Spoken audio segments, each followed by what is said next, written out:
Good evening. Just checking I'm not going to get ambushed by cake on this very cold Tuesday evening, which is why I'm sitting in a coat. I am absolutely freezing. Anyway, how are you all? Welcome along to the British Hockey Chat this week with me, Jono Bullard.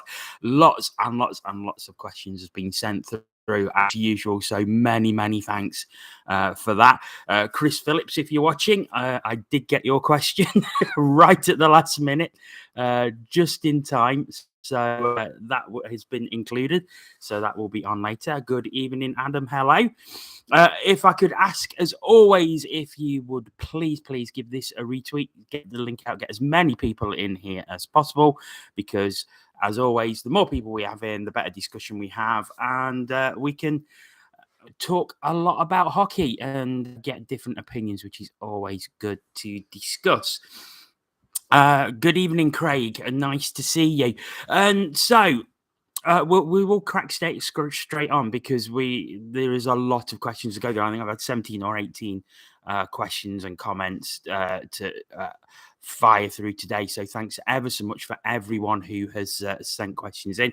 If you want any further questions, then please use the chat box, which is on the screen, or you can go to Twitter at John A. Bullard, and I am monitoring that right now.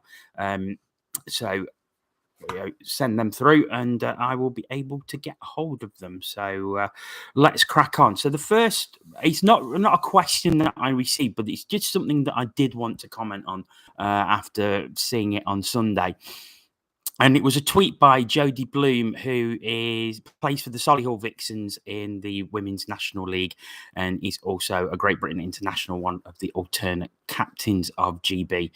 And she said, today Solihull Vixens play Guildford Lightning, currently the top two teams in the WNIHL. We had one on-ice official. One. This is not acceptable. We are the top division of women's hockey in the UK, and we should be having 3 officials to officiate our games. I just wanted to sort of bring that to the fore, because that clearly is not acceptable. One official for what was a top table clash in the Women's National Ice Hockey League. I had a look through the rosters. There were 7 current Great Britain internationals playing in that game. So that clearly isn't acceptable for just one official looking after that game. And I know that there is a shortage of officials around at the minute, and obviously lots of games over the weekend, but surely that game would have been a priority to have 3 officials at it, given its status, given the fact it was top of the table. From what I've seen, there's been no explanation as to why there was only one official at that game. But for all the junior games I've seen, there is always at least 2 officials, and I'm talking from sort of under 11 upwards. So just the one official for a top division women's game is totally and utterly unacceptable. And I just wanted to mention that after seeing it, because I just thought that isn't right, and that needs to be bringing to the fore. And if it means a campaign to recruit more officials, then that's what should happen. But yeah, one official for a top table game is just not on at all. Anyway, we'll move on to the questions that have been received today. Evening, Tommy. And the first one comes from Howard Walkington, who I believe is a Guildford fan. And he says, in 2020, playoff finals weekend tickets went on general sale on the 3rd of February and the 4th of February the year before. I recall that Panthers fans were given priority access the week before. Next Tuesday is the 1st of February. Any sign this year's tickets will be made available? No, and I don't think that will be within the next couple of weeks, for the simple reason is, if go on Game Centre on the Elite League website and have a look at the 4th of April, and I think that's what they've used as a placeholder for all the games that have yet to be arranged, from ones that have been hit by COVID and postponed and still need rearranging. There's in the region of 20 games that still need rearranging and fitting in somewhere. So I think the league are probably looking at if the season can be extended. in some way? And if so, then playoff finals weekend will have to be changed or have to be moved from when it was originally touted to be. So therefore, I think that's why the tickets haven't gone on sale as yet, because I think the league are looking at all available options to them and making sure that all the games that need to be rescheduled have been rescheduled. And I think that's probably the reason why, or that seems the logical reason why. I don't know for sure. That would be the logical reason to me. But I guess it's just keep an eye on the socials and keep an eye on the league website. And that will be announced in due course, I would have thought. But I think the priority is to try and get all them games rescheduled. But like I said, head to the Game Centre on the Elite League website, filter it on April and look at the 4th of April, because there's just a shed load of games been put in that date, I think, as a placeholder, because obviously it's got teams playing 4 times on the same day, which obviously isn't going to happen. So I think they've just used that to put the to be confirmed games there while they sort it all out. And I think once that is sorted all out, then they can probably look at when playoff finals weekend is going to be. Then obviously when they can get the tickets on sale. But I guess it's all a bit up in the air still at the moment. Next question is quite a serious one, and it comes from Belfast Giants fan Matthew Patton. And it regards the Fife Flyers. And some people may have seen this, and some people may have seen a statement that the Flyers put out earlier this evening. But first, the question, it says, Fife Flyers and Todd, what is the best way forward for them? Todd under some serious pressure from fans, but I think Todd knows in his heart that he can fix it, but what should they do? Second question, just a general question. A Fife Flyers fan posted a comment on their Facebook page, which has been removed by the Flyers, and since he has been banned by Fife on their socials. But when fans criticising the team and make it personal, what should the league do to that person? I'm not going to say, I know what this person said. I'm not going to say it because it's abhorrent. It is horrible what this person said, and Fife Flyers put a statement out tonight to basically say that this person will be banned for a very, very long time. And thinking about it, a lot of other fans from other teams have been basically saying they should be banned full stop from every rink in the country. And for what they said, and like I say, I am not going to repeat what they said because it is horrible. I absolutely agree. Absolutely agree that they should be banned. They should be banned from the league and should never really set foot in the hockey rink again. If that is, and bearing in mind, this is supposedly a Fife fan as well. And if they are putting that sort of view out there, then frankly, well, I was lost for words when I saw what they had said. Regarding the first question, what is the way forward for them? Nobody knows that club better than Todd DTM, but I think he has not been supported, or it certainly appears from the outside that he is not being supported by the Fife ownership.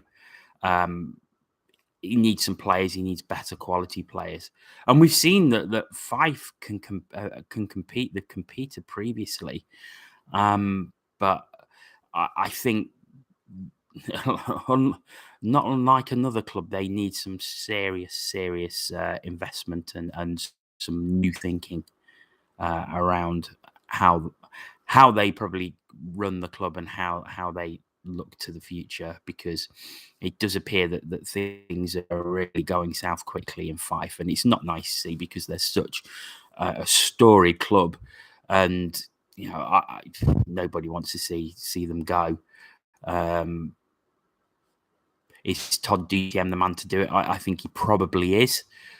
Like I say, he knows the club better than anyone, but he needs help and he needs support and he needs backing from the ownership as far as I'm concerned. Jamie Bartholomew, seen the rumour that 2 unnamed teams have applied for the Elite League, I think, next season. Really? I would be surprised. I would be very surprised because I can't think really who would come out of the National League. I know Milton Keynes have been getting some crowds. I saw, Jamie, you put a tweet out earlier today about crowds in the National League. But I will come on to that later because I've got a few questions about. I had a few questions regarding attendances and that sort of thing. So MKL, I can't see MKL coming up for the simple reason is they went down 2-3 seasons ago, and I think they're putting themselves back up to they're getting crowds now at the levels similar to what they had in the Elite League. I think they'll probably still see it as a bit too much of a risk to come up. Of the National League sides, they are probably one of the teams you would expect looking at crowds, but I'm not sure their ownerships would want to take that jump. The other one, I suppose, is Leeds, but they're only in their second playing season. Do they need to build their crowds up a bit more? It'd be interesting. I mean, could Hull be looking to come back in the Elite League? You never know. I'd be very surprised if they were, but stranger things have happened. Let's be honest. But if you've seen a rumor, and like you say, it is a rumor, I'd be interested to see which. I'd be interesting to see which teams it is. Sorry, I'm late. I've been working at Forest. I've actually got Forest on. I'm trying to watch it on the corner of my eye. They're beating Barnsley 2-0 at the minute, so quite happy about that. Hull Pirates or Telford? I can't see Telford making the jump, to be perfectly honest. I don't think they've got the size of rink. MKL won't come in. Yeah. I think that's the other thing, isn't it? It's not. Whereas it's a great location that and probably has the crowds that could sustain an Elite League club.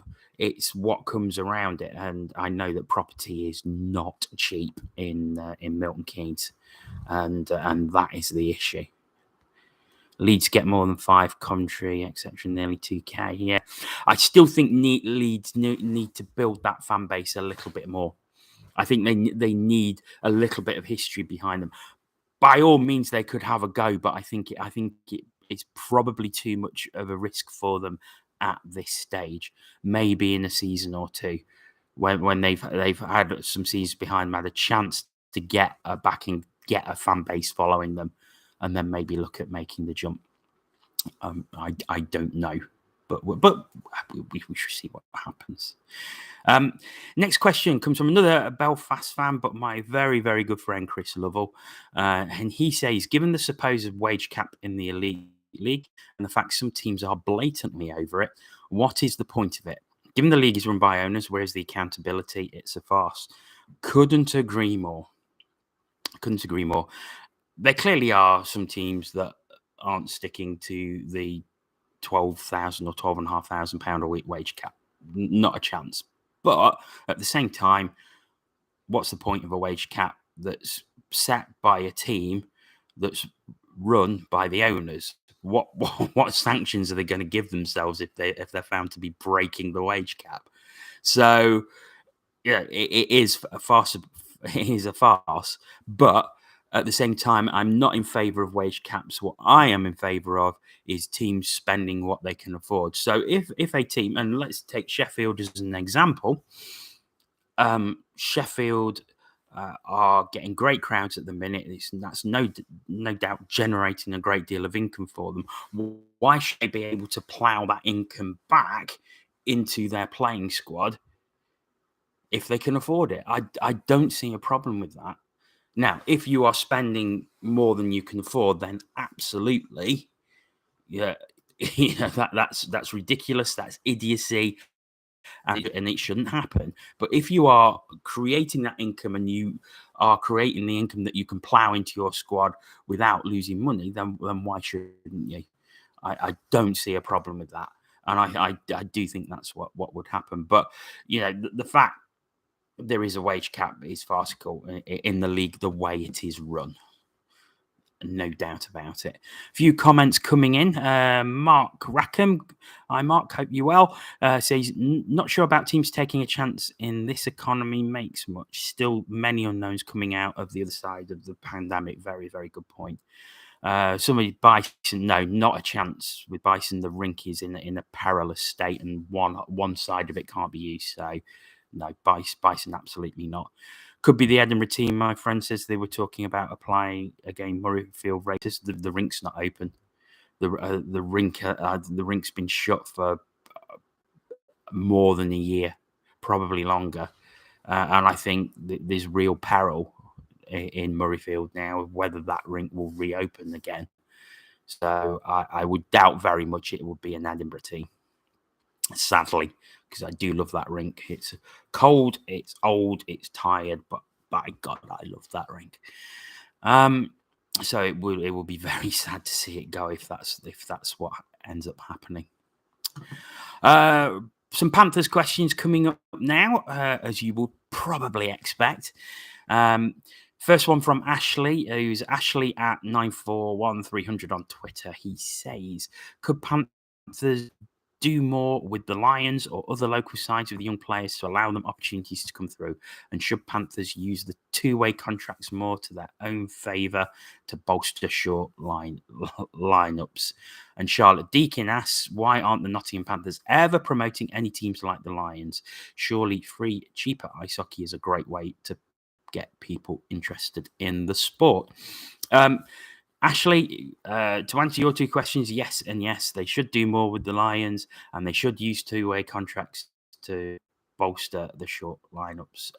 Why they are not, I don't know. And yeah, I mean, it blows my mind the fact that, and I've gone on about this before, there is a junior club with progression from under nines all the way up to senior hockey in the EIHL NIHL with the Lions, all that way through. An academy right in the same, but it's not even, it's in a different building, it's in the same building, and they don't use it, and there's no link, and it just absolutely blows my mind because it's such a quick win. It's such a quick win to be able to get players or look at players or bring players through that you like the look of. And okay, fair enough, we've took the chance on Jack Hopkins, but there's so many more players that Panthers could be taking a look at. You only have to look at Manchester and what they're doing with British players, and the fact that they set up an academy 3 years ago and they're working closely with it, and they should have players coming through in the next couple of years, and that's a phenomenal job by the Storm. Panthers have that in their own building and don't use it, and it just blows my mind as to why not. To go to Charlotte's question regarding promoting the Lions, yeah, I totally agree. And the Lions is really, really cheap as well. It's £3 for Panther season ticket holders to get in, and that's nothing is ever said about that either. £5 for adults, and kids go free with an adult. So if you do fancy it, Forest have gone 3-0 up. Come on, if you do fancy it, get down to a Lions game, because it's usually really good entertainment, and the Lions generally have very close games in IHL 1 North now, so you will see a decent game, a lot of passion. It's not going to be up to the quality of the Elite League, but you will see a competitive game at a very, very good price. We look at Solway. Solway is in the same league as the Lions, and Liam Stenton done brilliantly. A personal friend of mine. I've got to know him quite well over the years, and great to see him score. Great to see him score a goal over the past weekend for Glasgow Clan. But yes, Panthers. Get in with the Lions, get in with the Nottingham Hockey Club, and let's get the link going. Get the Barmy Army in for a couple of games. You would be more than welcome, I tell you. More than welcome. Come along. If you've got season tickets, it's only going to cost you £3. Get in, get an atmosphere going. I'm sure you will be made very, very welcome, and it will sound good on the commentary as well. Okay, let's move let's move on. Andy Tring, he says, do you think Tim Wallace should have laced up and played for the Panthers when they were short-handed? Is he now playing again for Milton Keynes? Yeah. So Tim Wallace making his second debut for Milton Keynes at the weekend and scoring. And yeah, I don't understand why him or Guidi said, to that matter, didn't lace up when Panthers were short and had injuries, because I'm led to believe that they are both registered with the Panthers, so could quite easily have played. Let's face it, when you see shirt auctions or shirt raffles, there was always a Doucette and Wallace shirt in there. So I don't understand why they weren't, or why they didn't ice at all. It's a strange one, that. But yes, I do think they should have laced up. Clearly, it's not going to happen now with Tim Wallace being dismissed, but Guy Doucette's still there. However, it is very much a defenseman that we require at the moment. So I guess watch his space on that one. I think Lions are fun. Only way to describe it. Yes, Anthony, I know Anthony is one of a big cheerleader for the Lions on the what's current stream, and is a regular viewer of the Lions webcast. As for the Bison rink, it's not falling down; it's just not standing up as well. Yeah, I know that there is issues at the Bison rink, permafrost or something, isn't it? I'm sure you'll tell me if I'm wrong. Wallace's goal was a Wallace from Russ Cowley from Lee Jameson, a literal soccer line. Tim's Wallace scored for MK in the day. Yes, yeah, I did. I had a quick look at the highlights, and yeah, saw he scored the goal. Nice finish as well at the near post. Very, very nice finish. It'd been nice to have seen him do that for us a few times. Let's crack on. Where was I? Adam RP89, who is on, and do you think our bout of success was a fluke, a well-timed dismissal of Tim Wallace, or was it genuinely because the team was tied from 6 or 7 games in 2 weeks? Will this weekend be a good chance to see if we're actually playing better? To be honest, Adam, I think the weekend just gone was a good opportunity to see if we were playing better, and if those run of games was a fluke. We were found wanting. We got beaten by Sheffield and beaten by Glasgow the following night. So after 5 straight wins, we follow that with 4 straight defeats, albeit the one in Dundee being an overtime loss, and the Guildford one being a cup loss, which in the end didn't matter because it was an aggregate win.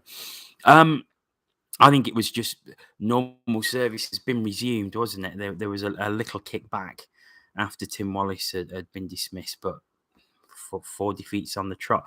And this was a chance to put a marker down and show that things have maybe changed, or things had changed for the better, because we were playing the team at the top of the league. And although we gave them a good game, we still lost 4-2. So has anything really changed?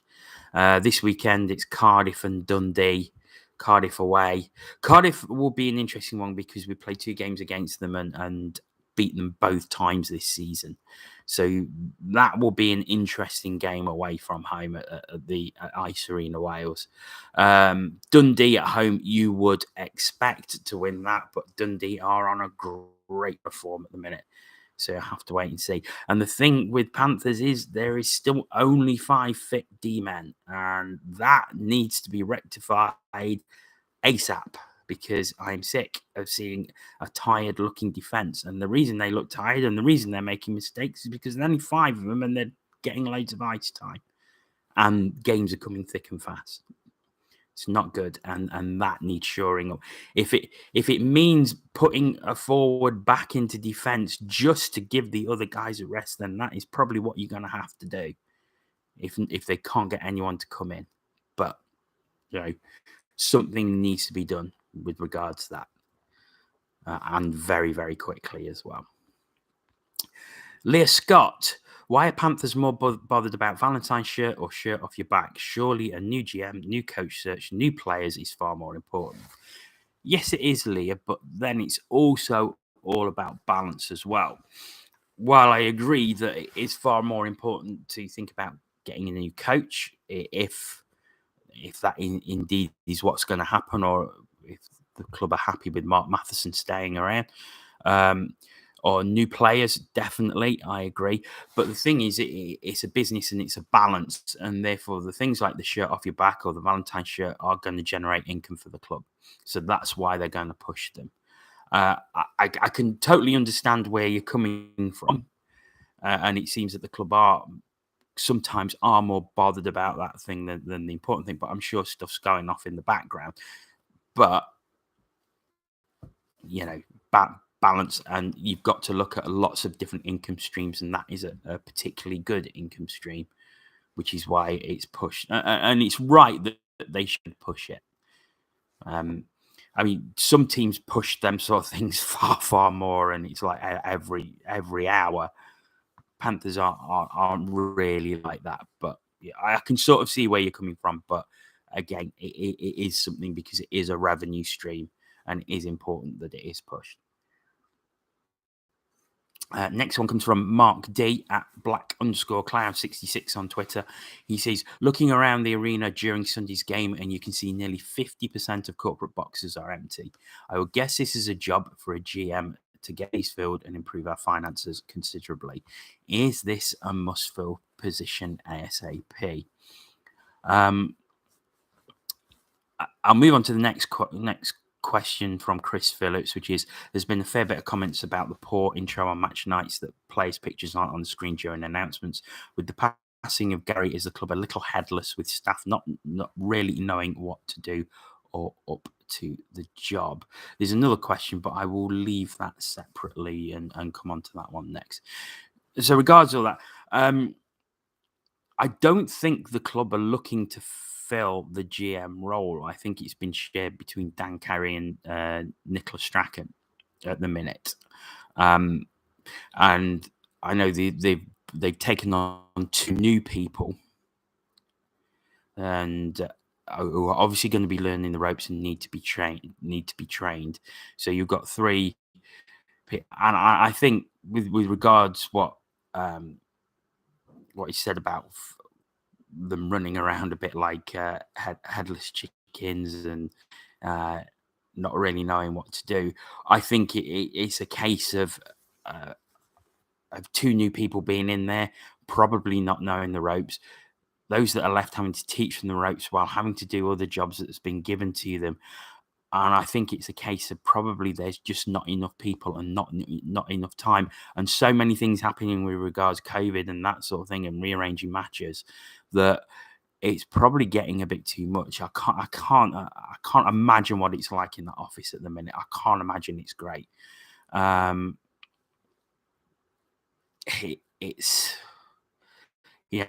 a difficult one. Yes, things need to improve, but with the sad passing of Gary Moran, who, whatever you thought of him, led that side of the club, it's a big loss. And perhaps it is that it needs a actual GM to come in and fill that. Hopefully someone with hockey experience, but at the same time, and as I've said before, are the club actually looking for a GM? I don't suspect that they are at the minute, but perhaps they should. And Mark makes a great point about the corporate boxes. That is the sort of thing that a GM would do, or a marketing person would go out and do and try and get those boxes filled on a match night. Let's have a look at the comments. More about Pizzo. He looks a great prospect. First time seeing him in MK this season, and Peterborough forwards lines look so much threatening with him in the side. Yeah, he's been doing very well for Peterborough. Very well. Nottingham should try playing a highly talented 17-year-old in their top 6. I mean, what's the worst that could happen? I assume you mean Jack Hopkins, Mark, and I couldn't agree with you more. Star 84. I don't know why Panthers don't get a top defenseman from the NIHL. Couple of reasons for that. One, would the NIHL team let them go? And 2, because NIHL players are generally part-time, most of the top defensemen in the NIHL have probably got full-time jobs outside of hockey as well, which makes it difficult. Jamie Bartholomew, Archie Hazeltine is on the two-way with the Leeds Knights. He's on the two-way with Manchester. He's not on a two-way with Nottingham. And he's another great prospect, Archie Hazeltine. I would not be adverse to Archie being on the two-way with the Panthers and coming in. Because, one, he'd learned a lot, but he's a very talented young defenseman. And unfortunately, we let his older brother go, which was a mistake, a huge mistake as far as I'm concerned. If we could get his younger brother, that would be fantastic. But I think Manchester have already got in there, and that's what they do. They find young players, young British players to develop and bring them on. And I think that's what will happen with Archie at Manchester. Anthony says Panthers are in a transitional phase. If they were an NHL team, they'd be trading for prospects right now. It's going to be hard for a bit for fans, but the club needs to concentrate on bouncing back. The problem is the way that the crowds are absolutely plummeting at the minute, and I think that is the big problem that needs addressing. And that brings me on to the next question, which I said I'd leave from retired Panthers fan. He says, does the lack of match night updates on social media indicate a lack of care for fans not in attendance? Which leads to a greater question. Are the Panthers fans taken for granted more than the fan base from any other elite club? I think I sort of answered that in the question before, where I think you've got two new people, you've got three people left. Two of those have been moved into an operations role, which they're sharing. I think there's just too much for everyone to do. Yes, there should be updates on social media. I don't think it's a lack of care. I think it's more to do with just a lack of time and a lack of resource. Are the Panthers fans taken for granted more than the fan base of any elite league club? I think the fans are taken for granted at times. I don't think that's a fault of anyone working at the club off ice, though. And I know you set up your Twitter account on Sunday, but I've got to say I was not impressed, retired Panthers fan, with the way you tweeted or called out some people who work for the Panthers, some on a volunteer basis. That's not fair. They aren't at fault for what is happening. It's not their fault. Offer constructive criticism by all means, and I like to think that's something that I do and my friends do. But to just like call people out as you did, for me, not on and not good. So there you go. Are Panthers fans taken for granted my £20 Steelers football, says yes. As I'm saying, roll dog doing glitter, and someone will probably buy it. Liam Stenton, first goal in the league, another top British prospect. Yeah, we talked about that earlier. Great finish by Liam Stenton. Great finish. Next question, Greg Cooks. What is the best FaceTime for a weekend, and why is it 4 p.m? Now, Greg's my friend, and we was having a chat about this on Sunday at the game. He feels that 4 p.m. face-offs, even on a Saturday, are great. I will be honest, I hate Sunday 4 p.m. face-offs. Absolutely hate them. It destroys the day because you can't really do much beforehand. And then afterwards, okay, you can go for a drink and everything, but it's a Sunday night and a school night. I also don't think 4 p.m. Sundays are great for the players. And I'm going to use a hypothetical example here, but imagine the players are playing in Scotland on the Saturday night, then have to travel back through the night to play a 4 o'clock game on a Sunday. I don't think that's setting up the players the best way for success, as far as I'm concerned. I know a lot of teams do a 4 o'clock face-off now on a Sunday. I'm just not in favour of it. Obviously, I'd like to see more Saturday games, but that depends on the availability of the arena. And I think something else that's not looked at and something that's not explored enough, especially from the Panthers' point of view, is games on a Friday night. I would love Friday night games. Henry, yes. I prefer more Friday nights. Works well with the T20 at Trent Bridge. Yes, great example as well. And okay, that's summer and it's theoretically warmer and lighter nights and everything. But yeah, I really enjoy a Friday night game. Start of the weekend, I just don't understand why that isn't looked at more, because Saturdays seem to be being eradicated more and more from the fixture list as far as Panthers are concerned. So why not look at Friday if Saturdays aren't available as much? Because I think you would still get as big a crowd on a Friday night as you would on a Saturday night. Sundays, as we can see, as anyone who's been going, the crowd on Sunday was terrible. I know it was published as 4,000. There was never 4,000 people in that building. 3,500 at the absolute tops on Sunday. And it's sad to see, because Panthers were averaging, I think, something like 5,500 pre-COVID. And now I can't imagine we're averaging much more than 3,500. So, yeah, it's really not good. Really not good. So yes, so for me, Friday nights. And Harvey Hay asked, do the lack of Saturday night home fixtures have a detrimental effect on growth plans and potential of increasing the fan base with getting new blood through the doors? And if the current percentage of Saturday night fixtures is going to be the norm going forward, currently only 10 out of 27. I think that's changed to 9 now, because a Cardiff game has been moved for a Lee Wood fight on 12th of March. Will it make some season ticket holders not bother buying a season ticket and just move to a pay-as-you-go instead? Yeah, I think you're spot on. And I think that's why maybe a Friday night needs to be looked at as an alternative Saturday, to be perfectly honest. Because, you need growth. As much as the casual only come for a drink fan, as much as some don't like them, they bring in money. They put bum on seat. They buy lots of beer. They are what the arena and what the club need, because they help out both sides there. So maybe Friday and Saturday nights are the ones that you need to look at, especially if Saturdays aren't going to be available as much. And I think you're right, Harvey. It is going to make some season ticket holders not bother, because I'm sure I'm not the only one who doesn't like 4 o'clock on a Sunday evening, or Sunday afternoon even.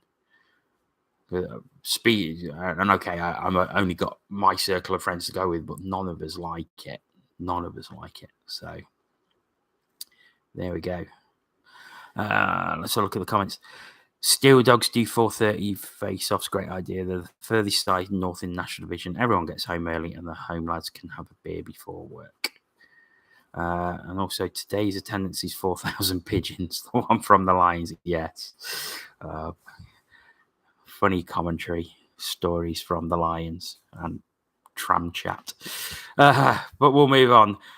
Great name, Robot Unicorn, who is at the Panther 26 on Twitter. He says, with all the talk about developing kids, do you think it will benefit if elite league teams affiliate themselves with ECHL teams to get ideas and send players there instead of these two-way? No disrespect to the National League. I think it's a non-starter for the simple reason that ECHL teams are affiliated to NHL teams or AHL. They're generally a part of a NHL organization with an AHL club. So what benefit would it be to the ECHL team to take players from the UK and then them send them to us when they've got an AHL and an AHL affiliate? I can see where you are coming from, but I just can't see it happening, because I can't see that there'd be anything in it for the ECHL teams. I think for the way that hockey is set up in this country, it makes much more sense to have the links with the National League teams. And let's face it, the links aren't that strong. It's just generally a few players that are on the two-way. I don't think there's any sort of firm links between a elite league team and a national league team, and perhaps they should be. I think that's probably something that should be investigated if you're going to look to do up and down, because there's 9 national league teams, 10 elite league teams.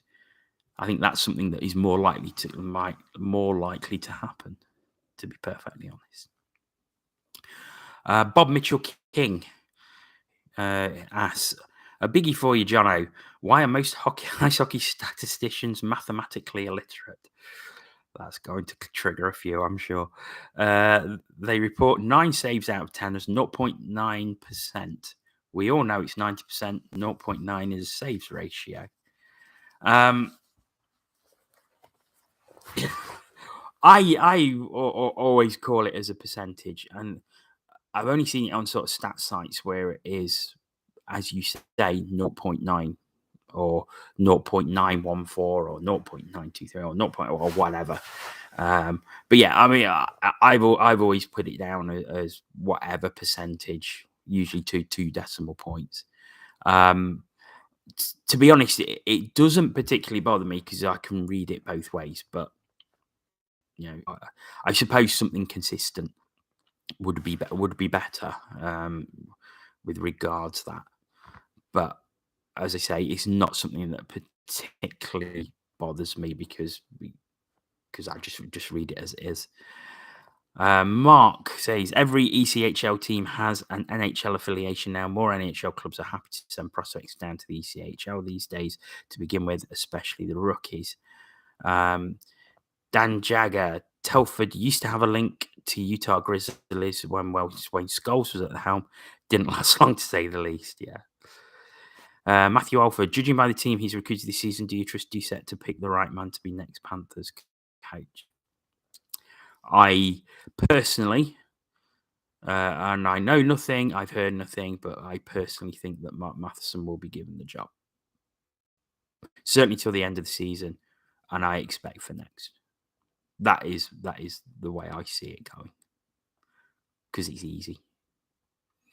Not saying that it's necessarily right, and probably isn't, but I think that's what will happen. But that's probably me just speaking as a jaded fan who's just, in the end, just becoming more and more bogged down with what happens at the Panthers, and just in the end not caring a lot. But there you go. Greg Crooks, again, another one from him. Do new fans have a shorter shelf life, or do they stick around and become jaded and bitter? I think if you stick around, it's interesting actually to see with what's happening with the Panthers at the minute. A few fans who were, very much. I don't want to say, but very much sort of like could see the club doing no wrong, of sort of looking at the club far more critical than they used to, which is very interesting to see. And I think that happens. I think a lot of newer fans, when you come in, it's all new, it's exciting, and you support the team. But a lot of things I've seen, I mean, I've been watching this team for a very, very, very, very long time, and it's very, very interesting when you see sort of fans coming in.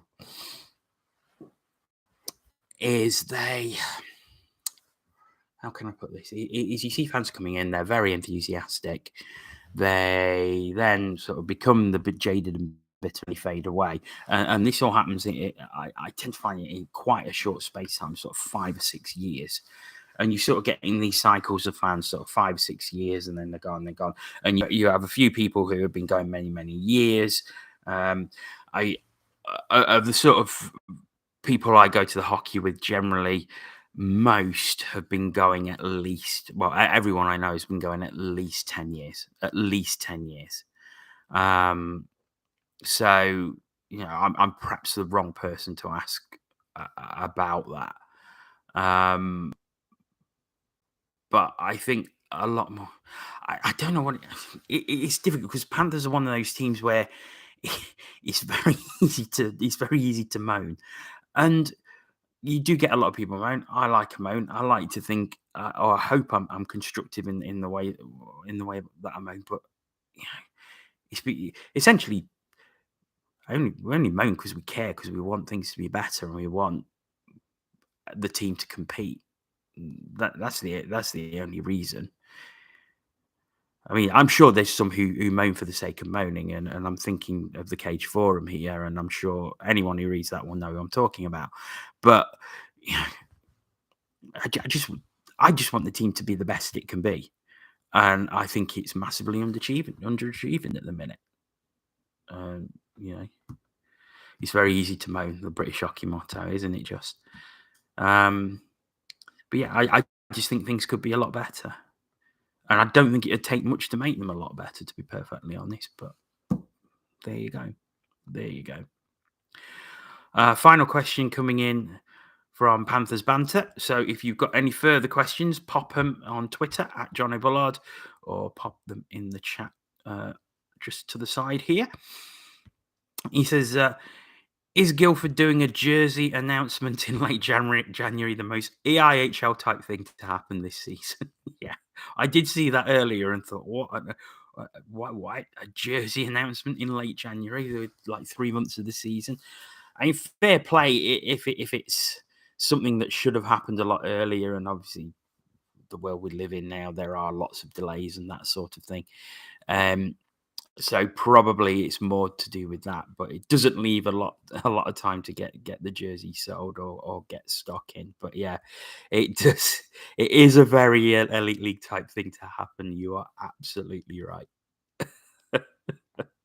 But I was very interested to see them put a nice little trailer video out for that.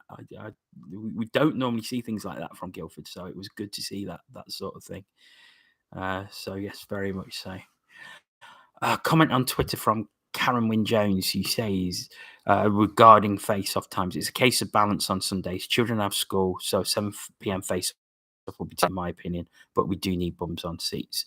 My ideal for a Sunday would be 6 p.m. because I think you're looking at a finish around 8:15, which isn't too late, to be fair. But yeah, I that is what would be the perfect one for me. But for me, I just hate 4 o'clock face-off, so I'm not going to lie. Karen, again, me and my daughter have been going for over 10 years now. We have a new lease of interest in my 4-year-old granny who's absolutely love the game, is infectious. Yeah, that must be great. I mean, obviously, my daughter loves hockey. Unfortunately, she supports the orange brand, which isn't good from that point of view. But yeah, it is nice to now she's sort of 6.5, that we can actually talk a bit about the game and, things that happen, how much she hates the Panthers, how much I hate the Steelers, to wind each other up, which is, but no, it's nice, and I totally agree with what you say, because you see her love of the game and how much she enjoys going, and it's really lovely to see. When we went to the Great Britain games, the Great Britain women's game, because I thought it was important for her as a female to go and see females playing for Great Britain, because I wanted her to see at that age what is achievable, what she can achieve, and what she can do. And there are inspiring women out there playing for the country, 2,000 people. And it was very important for me that she went to see that, and she went and she absolutely loved it. So that was absolutely great. Yeah. Andrea Stenton, who's Liam's mum, he's just said 8 p.m. is a late for a drive back to Scotland. That is true. But we do a webcast now, so there's always that. There is always that. There's a rest. But let's have a look. Jamie Bartholomew, I feel 5:30 p.m. the best time for a Sunday, in my opinion. Yeah, that's a good compromise. Paul Kelsall, who's going to join Bounds and Whistle in goal for GB in the Worlds? Oh, there's a good one. I don't know. I doubt it would be anyone in the Elite League, because there's only really Whistle getting regular starts as a British netminder. Obviously, Bounds is out in Slovakia, so I'm guessing it'll be someone from the National League. As to who, well, that is the $1 million question, because I think there's quite a few decent netminders at National League level at the minute. MK attendance is always much lower on a Sunday, around 1,000, 1,200. Yeah, Sam Gospel. I wouldn't be surprised to see Sam Gospel in there, to be perfectly honest. So, Jamie, yes, I know what you're saying about attendances, and I saw your tweet earlier, and this brings me on. I've got to admit, this season, a lot of games I've gone to, Panthers games, I've been bored. There's no edge.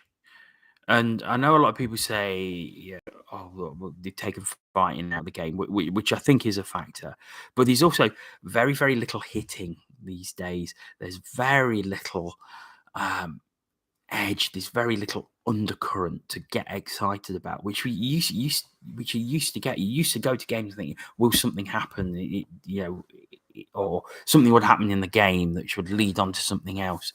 You just don't get that anymore, and I just think that has led to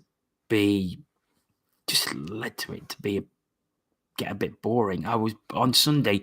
I hate to say this, but I was bored for most of that game. I was completely and utterly bored because there was just nothing happening on the ice, and there was no spark.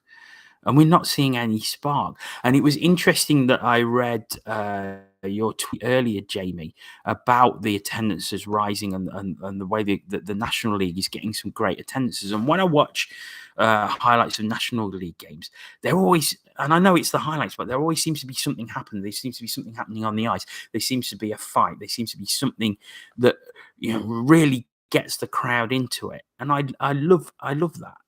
I love that. And I think that's a good reason why the crowds in the National League are probably increasing, because there is still that edge there at that level. And I've seen it at the Lions as well, that there is generally a bit of an edge to the games that I'm just not seeing at the minute at elite league level. And yeah, that's something. But yeah, and I don't know whether it is because it's at the arena and there's not much of a crowd, there's very little atmosphere. That probably plays into it. I mentioned before, and I'm actually at Manchester commentating this Sunday on their game against the Clan. And a couple of games that I've commentated there before, and I don't know, it just feels different. It just feels different there. The atmosphere just seems to be better, and it seems a far more enjoyable experience than what it is watching the Panthers at the minute. I don't know. I don't know if it's just me, but I and the Guildford Cup game was the same. It was just instantly forgettable. And I don't want to feel that. I want to be excited about going to games, but at the minute I feel it's a bit like a chore, and I don't want to feel like that. But it is. It's just like, is it a game again?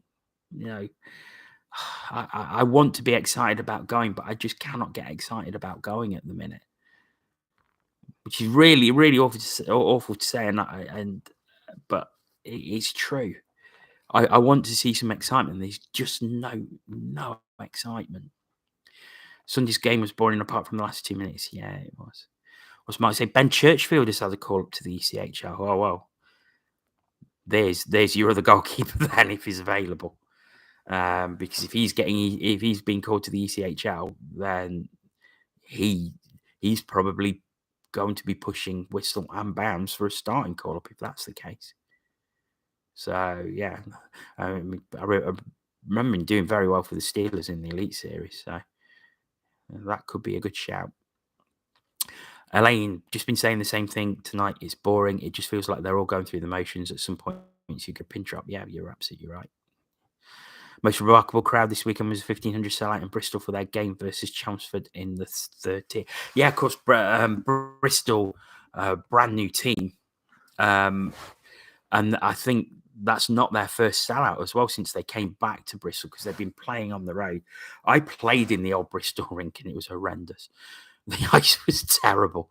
But it's great to see that they've got a new facility, and great to see that they're getting sellouts, and it a testament to the work that Richie Hargreaves has put in with that club. And it's great to see them getting their reward with sellouts at NHL 1. Brilliant. Elaine, hate feeling like this, and I love my hockey, but I'm worried that I'm losing that love. It's almost being sucked out of me. I'm not losing the love for hockey because I'm in the fortunate position where I can go and commentate on junior games. I can commentate on the Storm, and I enjoy it, and I still get that enjoyment out of it. I worry I'm losing my love for the Panthers, and I don't want to do that, but it is something that does worry me. It really does worry me. Jordan, new fans, young fans who live in the North Mansfield Ashfield areas will be better going to watch Steers if they carry on getting better than those pound tickets, etc. I could never advocate that. Sorry, Jordan, I could never advocate going there. If you live in Nottinghamshire, there's Nottingham in the name. Okay, let's get any more in very, very quickly before I go. We'll hopefully be back at the same time next Tuesday. If you have any questions in the meantime, don't just wait for Tuesday. If you want to bang throughout the week, please feel free to do so at John O'Bullard on Twitter is the best way. DMs are always open, so if you want to send them via direct message on Twitter, that is absolutely fine, and I will be able to pick them up. Okay, I think we'll leave it there. Thank you so much to everyone who's joined in. Thanks for the discussion. Always great to have people in on the chat and get your opinions in, as well as get your thoughts. It always helps make a far, far better show. And thank you to everyone questions in. So many this week. It's great to have that kind of engagement, so thank you so much. If you could do me a favor, and if you're not already subscribed to the YouTube channel, please do subscribe and click the notification bell, and that will tell you when the videos go live or if any of the videos come on. So thank you much for watching. Thank you to everyone who has taken part this evening. If you are watching hockey this weekend, have a great time, and I hope you enjoy the game you're watching, and I will speak to you all again, no doubt, next week. Take care. Bye-bye.